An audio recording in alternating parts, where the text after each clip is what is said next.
what this all means is assistant professor of neurology at Temple University. Musk says his company Neuralink has implanted a brain chip in a human in a preliminary clinical study. The billionaire businessman went to social media on X, writing, the first human received an implant from Neuralink yesterday and is recovering well.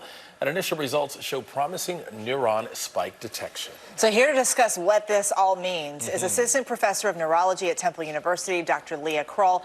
Okay, Dr. Kroll, this sounds like seriously crazy sci-fi stuff. Yeah. So explain to us what this all is.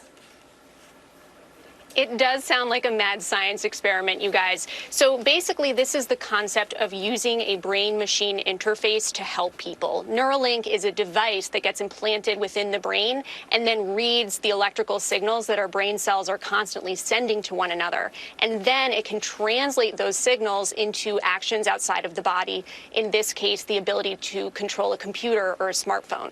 And Doc, we should also point out that Neuralink is not the first company to develop this type of technology, but how is it being used to help people communicate? It is absolutely not the first player on this field. This area of research really started back in the 90s, but in recent years, the pace of that research has just accelerated immensely.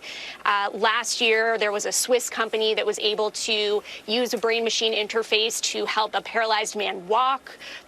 Over the summer, some researchers in San Francisco were able to use brain-machine interface technology to help a woman who had lost her voice from stroke speak for the first time in 18 years through a computer. So we're really talking about using this technology to take people who are neurologically impaired and give them back some of that neurologic function and the ability to interact in the world. Physically, what are the risks? And ethically, what are the risks that you can see with this type of technology? Dr. Jen, very important question here. So the first physical risks that we're going to be thinking about are surgical complications. The Neuralink implant is small, and that's great, but getting an implant in your brain is still brain surgery, so we have to worry about the possibility for bleeding, for infection, for damaging brain tissue. As time goes on, we also want to make sure that the device doesn't interfere with the normal signaling patterns that go on in our brains. So we're really going to have to watch out for that long term.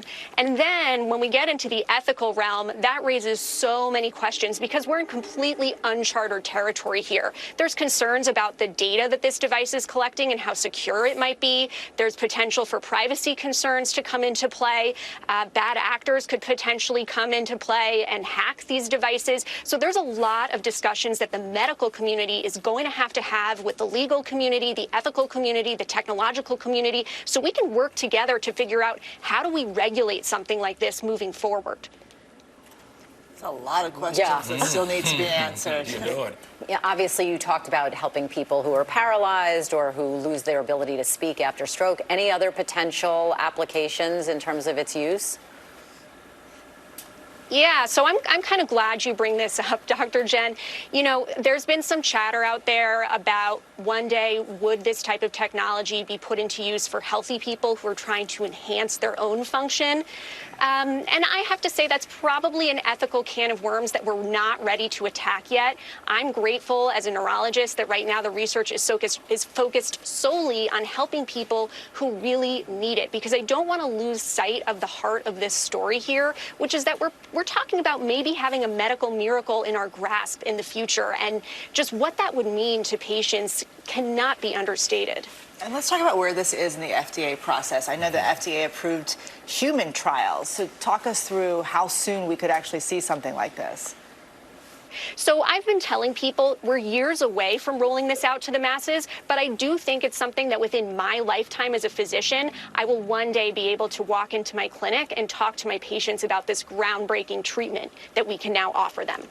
That's such great analysis, balance, pros and cons. Dr. Leah Kroll, thank you so much. It is fascinating. Thank you. Thank you. Well, hey there, GMA fans. Robin Roberts here. Thanks for checking out